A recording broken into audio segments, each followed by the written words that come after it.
Hello, my beautiful, blessed souls. I know I'm late today. It's Mother's Day. Happy Mother's Day to all. Woke up today. I was in a beautiful mood. I was kind of off, but waiting on my son to call. He did call. Thank the Lord. Yes, God worked that thing out because I hadn't spoken to him since Wednesday. So but he called. I was waiting on him, and I was glad. When I woke up today, God gave me some good words. I was in a good mood because I was just like, just a little nervous. You're going through some things, and God let me know, it's gonna be okay. He's gonna work that thing right on out for me, and he's gonna split open that Red Sea because only He can do it. He told me, gotta let Him be God. I can roll away the stone, but He got to call Lazarus from the dead. I can do what I can do, but He's gonna make it work. And as long as I got Him, I don't need nobody else because He's the one gonna do it. He's always been there. He's always done it. But this word is called.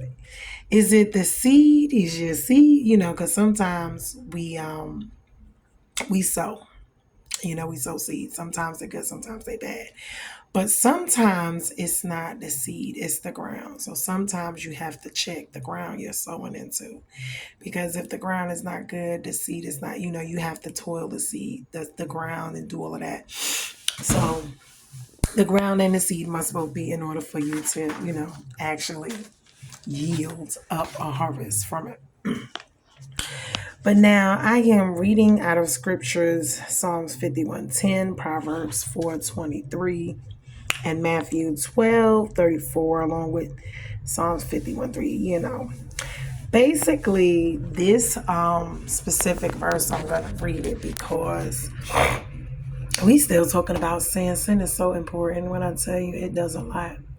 So it says, create in me a clean heart, O God, and renew a right spirit within me. Cast me not away from your presence and take not your Holy Spirit from me. Restore to me the joy of salvation and uphold me with the willing spirit. Then I will teach transgressors your ways and sinners will return to you. So now I'm reading those because it's still talking about sin here.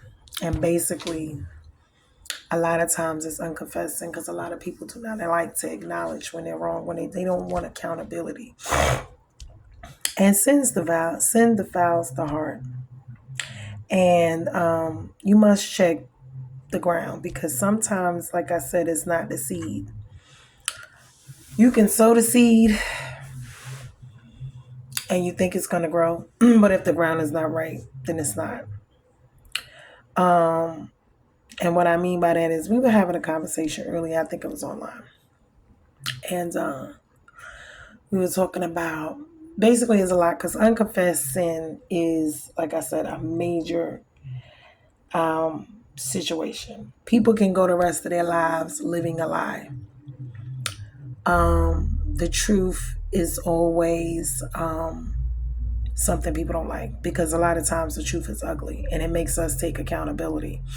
And a lot of times people don't want to do that. So folks will see and allow things to go on and they won't say anything or do anything. They won't confess it. And this is heart posture. This is integrity. This is accountability. Like I said, this is unconfessed sin.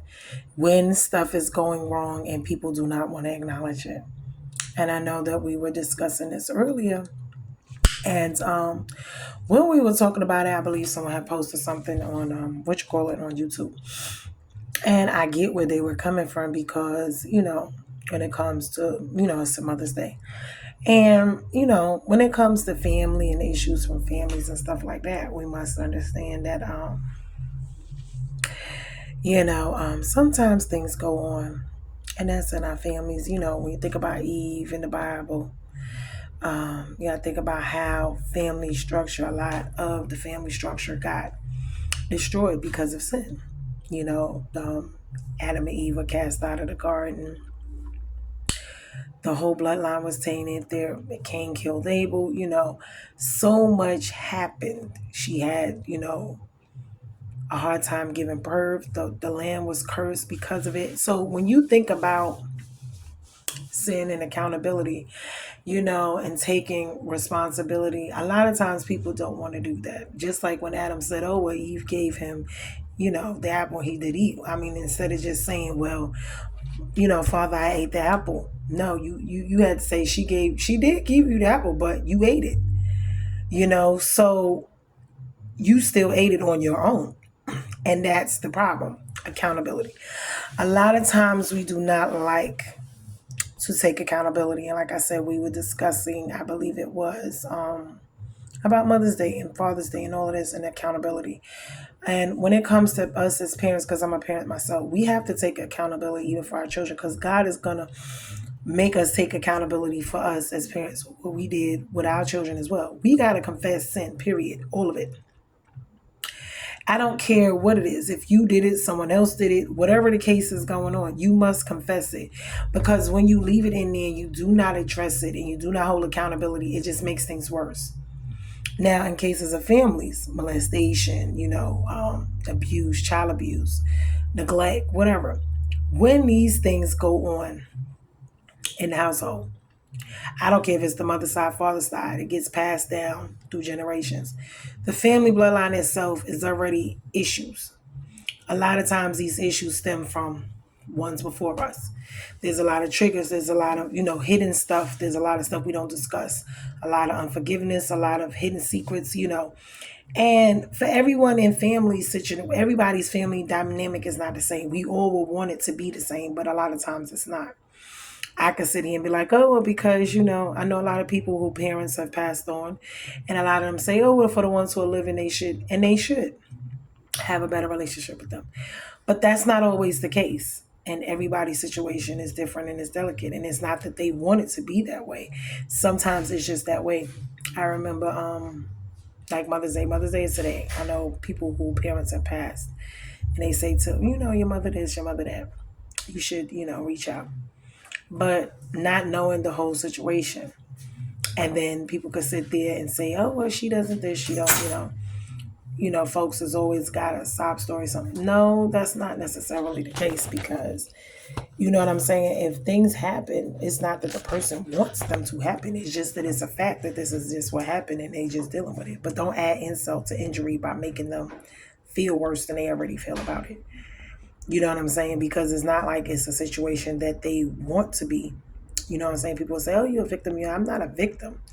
Things have happened to me, but I'm not a victim because I moved past it. I moved forward with it. So I'm not a victim. But if it happened, it happened. And a lot of times, I know someone had asked on there when it came to my mother in particular, they was like, oh, well, and a lot of people see that, and I know my mother is still alive, and I've had issues with both my mother and my father, but me and my father were able to actually resolve them. When it came to my mother is not the one who's willing to resolve the issues. And you can't force people. I don't care who that is in your life, whether it's your children, your spouse, whoever. You can want to make things right with them all you want to. But if they're not willing, it takes, both people to do that. And sometimes it's for the best because, even myself, God had to let me see a lot of things in myself with my kids, a lot of things with my own life, my own triggers, my own issues, forgiving people, but not wanting to be, reintroduce them into my life. Because if I don't see a necessary change in you, then no, because that's a trigger. And that means it's not time, or God doesn't want that to happen yet. Because sometimes being around those type of people actually make it worse. So sometimes God will remove, or he will allow things to happen. Why? Because if he sees the hearts of these people around you and their intentions towards you are not good, yes, he will remove them. Sometimes he allows them to stay around so you can see, so you can learn, different things. Some people is just that wicked. He will allow them to continue to do what they're doing. One, for you to see. Two, for him to watch them and to see how far they're willing to go with their evilness. You see what I'm saying? Because there's levels to it. But when some people just are not willing to stop, not willing to confess, not willing to, stop doing the stuff that they're doing, it's just, that's just the way it is. And that's the spirit that they operate under. That's who they are as, spirits. That's who their spirit is. And so you just gotta pray for them, forgive them, and move forward with your life and let them go on about their business. But you don't have to, still be around them and involved with them until you see true repentance, meaning true change within them, their heart, their way that they treat you. And when you're raised up in certain different dynamics, that's not, sometimes your family is the worst to you, towards you. And usually the devil uses them. And the reason he uses them is he uses anything that's close to you to hurt you. Anything you love, that's going to be his target point, especially if you're trying to walk right and live for the Lord. He doesn't want you to do that. He wants you to go to hell with him. Okay, he wants you to be at war and at opposite of God. This is his main objective. Why? Because he wants as many people in hell with him. And the reason he wants them there is because he don't want to be there by himself. And he want to take everyone with him he could possibly take. And he wants to hurt God in the process by doing it. But we have to make those choices ourselves, to choose to go that way and that route.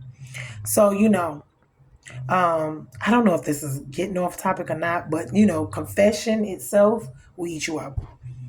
Some things happen, like I said, when you do not want to discuss it. And then people around, will cover it up or they had their hands in it. No one wants to be accountable. No one wants to, and it's not that people, whatever went on with me and my mother, I forgave her a long time ago. It's just, if you're not willing, you see what I'm saying, to move on, I can't force you. And at the same token, I'm not going to sit around, because for a long time I was silenced.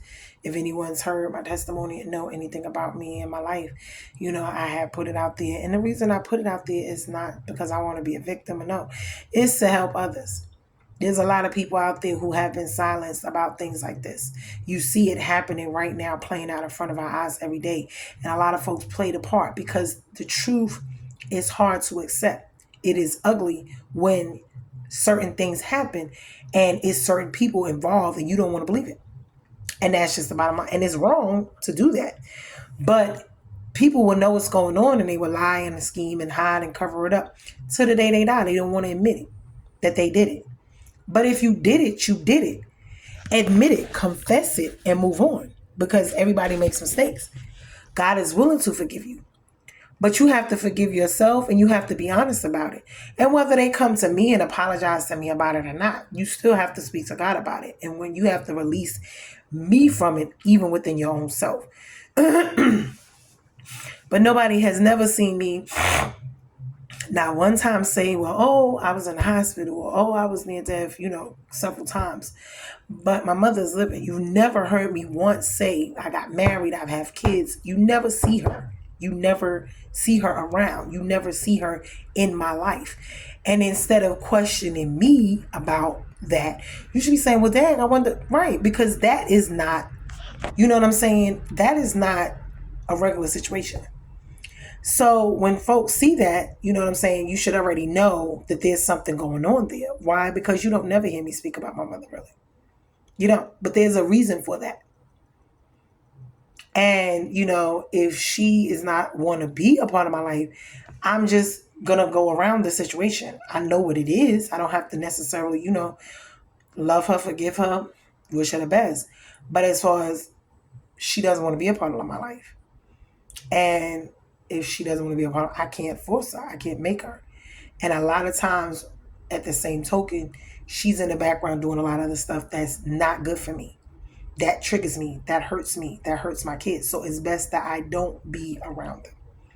So, I had issues with kids' fathers, different things. And I asked God why these things are the way that they are.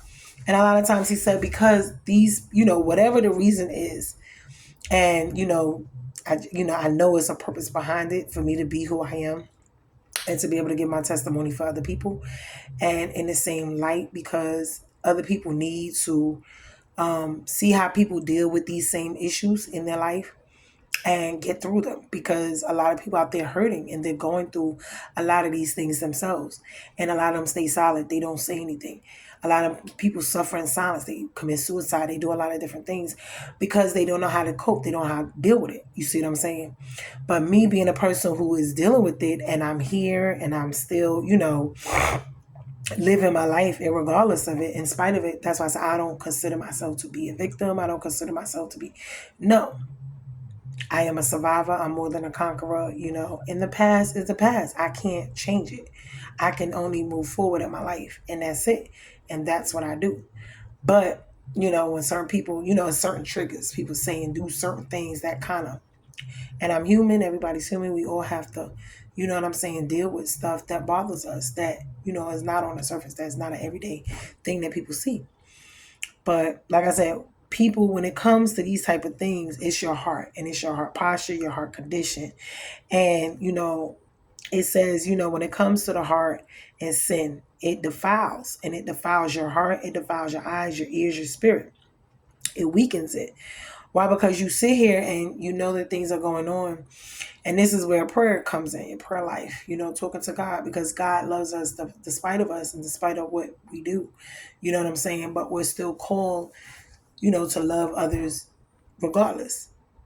I've been through a lot of heartache, pain, hurt. This is why I am guarded. Why? Because, in certain situations, there's a lot of things that trigger. And it's not that I'm, sitting back saying, oh, I'm going to never experience again. I'm hoping not. But you want to learn and you want to move on. But you're never going to go through life not being hurt or not experiencing anything ever again in your life. You're going to go through things. So, I hope that, out of the heart flows issues of life. That's why you got to keep your heart guarded. God tells us to guard our hearts for this reason. The heart is the center of our lives. It is. But we cannot be led by emotions, because emotions are very fickle. One day we'll be happy, one day we'll be sad, but we must check ourselves. We must check the seeds we're sowing. We must check the ground that it's going in. We must make sure, there are good seeds. You have good and you have bad, because we're human. They're both going to grow. God said he will separate the wheats and the tares just alike, the good and the bad. So they grow together and he separates it later, but it is what it is. But it's all for your good, including the bad things. Why? Those are the fertilizers. That is the manure that helps grow your life, and it helps mix in the good and the bad together to make, everything grow. Without the good, you wouldn't know the bad. Without the bad, you wouldn't know the good. But I hope that this, message, I hope I didn't get off too bad with this, but I was trying to bring it, all in so that people understand and they know. I remember Nene Leakes when she was on there trying to have a relationship with her mom at one point on what you call the Housewives, and I remember Kenya Moore. I don't know if her mom ever, reconciled or whatever. And sometimes you will hear, and sometimes you won't. But you have to love them. You have to live your life. You have to move on. Mother's Day is every day. Although me and her are not, I wish her the best. I wish things were different, but you can't force nobody. You can't make nobody. I don't care who it is. It could be your siblings. It could be whatever. And when you think about in the Bible, you think about everyday life. Oh, what people, Lord have mercy, these daggone. If I had these lashes on, my glasses be smushing. I'm going to be hurting. Whenever you have, everyday life with people, you're going to have situations. You're going to have stuff that goes on. And sometimes it's things that you reconcile here. I pray and ask God that we do. I want that for us. And hopefully that can happen. But if it doesn't, because we never know, how he's going to fix the situation.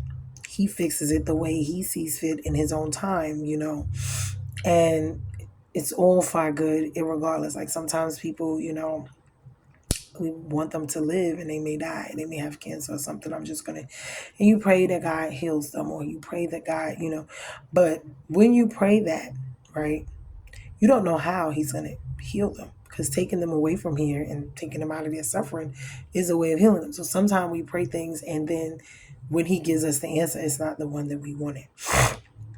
But he did answer. You see what I'm saying? So, but we don't know why. We don't know his ways. We don't know what he sees ahead.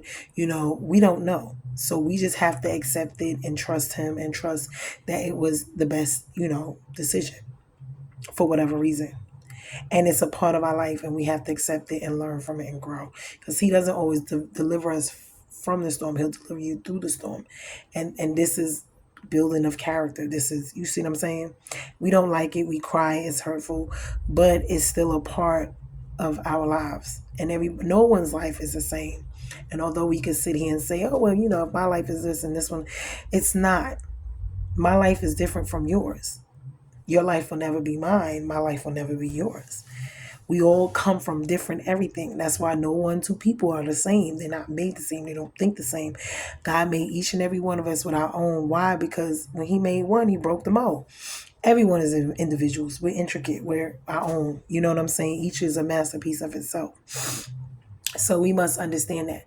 So I hope that, this kind of shed a little light on situations, because there's a lot of delicate situations, As a woman, I wanted my mother. I wanted to grow up with my mother. I grew up with my grandmother. For circumstances, yes. For men, a lot of them wanted their fathers. But that didn't happen either. You see what I'm saying? But it is what it is. And when these situations are very triggersome and they're very delicate, it just is what it is. But I thank God I'm better, in a better place than I was years ago with it. But it still is a trigger at times. It's not that it, doesn't bother me. It just is not as deep, as it used to be. But it's still, it's still a little something there because it still bothers me, but it's not as bad, So, but I hope this was a blessing to somebody. We're still bruised and not broken. I enjoyed my Mother's Day. I went to see my grandmother. She is a pillar of strength. She is 90 years old and just as feisty as she want to be to this day. And I thank God for her, because whenever God takes something away, He always, replaces it with something else. And it may not be what we wanted away, but it's the best thing for us. Like I said, when it came to family and stuff like that, a lot of times in my life, I have seen, basically how the devil used the closest ones to hurt me or do things to me. But, everything, God allows things to happen, everything for a reason. And it has taught me to trust Him, depend on Him, lean on Him, because I can't depend on man. And when I say man, I mean any person. And maybe that's not a good thing, but I love people, but I know that I must be careful. And He said, don't trust a man. Don't trust anyone but Him. Why? Because you can't put your trust in man. Man, we are subject to change. We are flawed. You can't trust in the love and what we have here. Why? Because basically, God is the only agape love. People sit around and talk about, all the love but the only pure, true love is the love from God, because we don't know how to love each other. People think that they do, but we really don't. And it's because our love is tainted. We don't know how to love one another without it being tainted. That's all we know. It's all we see. So, we have to learn how to love each other from Him. Why? Because He's the only example of real love, true love. So we can only love each other as much as we know. You can't give someone something you don't have to give, and you don't know how to give. That's why they say a 3-strand cord is not easily broken. Why? Because you need God in the center. Because when you love someone, it's not about you. It's about us. It's about we. It's about pleasing the other person. It's about us doing this together. And most times, folks are selfish. They only think of themselves. So how can you really truly love if you're all about you? If you're not thinking about the other person, who wants to be with somebody that is all about them? They don't care about what the other person feels. They don't care about what the other person thinks. It's all about them, what they want. And no, if that's the case, then you be by yourself. You see what I'm saying? Because love is not a one-way street, it's a two-way. You have to be reciprocal. But if it's all about you, and you don't know how to love and treat somebody, you want them to treat you a certain way, but you're not willing. You're not willing to give and do. And no. And God is not going to allow the one-sidedness, because He will tear it up eventually. He will tear it up, and He will allow you either be by yourself or eventually be with someone else that is willing to do that. But for now, when it comes to love, honey, I love everybody, but I love them from a distance with a long-handed spoon. And I just, love the Lord and ask Him to help me with because I have triggers. I have, things that He has to heal me from and work on me with. And because I already know that, this is how this go. And, whoever is going to come into my life after this point, because I told God a long time ago, I'm fine with being by myself if that's the case. Because it's easy to just walk with God and love Him and we be together and not. It's harder when you have families and, to serve God and be with God and have, a spouse or children, because you have to share your time between God, your ministry, them. It's a lot. So, and people think, being with someone is just, no, it's work like anything else. You cannot have a relationship and not work on it. Even your relationship with God, it is work. You have to put forth the effort. And people put forth effort towards things that they want. And if it's not something you want, then you won't. And I've not found anyone who's fought so hard for me as the way the Lord has. No one has. He will leave the 99 and go after the one. And He has fought for my heart and my love. And that's why I give it to Him, because I was not worthy of it, but He still gave it to me. He waited, He patiently waited, and He fought for me. And until you have someone really truly love you and fight for you like that, it's just not. So, and when I say that, I mean willing to go through things, dying to themselves, sacrifice. That's what it's all about. Dying for Christ, dying for one another, sacrificing, giving up the things, some of the things you want, but we, us, and a lot of people are selfish and they don't want to do that. So just saying that, and that's even with me and my kids. I had to learn things too as a mother, making mistakes and doing things even with my own children. So things I had to repent, ask God to forgive me, forgive myself, and ask my children. So it just is what it is. But folks, we have to become accountable. We have to look inside. We have to become accountable. But I hope that this word actually helps somebody. It blessed me. I mean, just sitting here thinking about it, talking to God about it. It was really a blessing. It was really helpful. And it is what it is. But I love you guys. We're bruised and not broken. And I hope this helps someone. Later. Good night.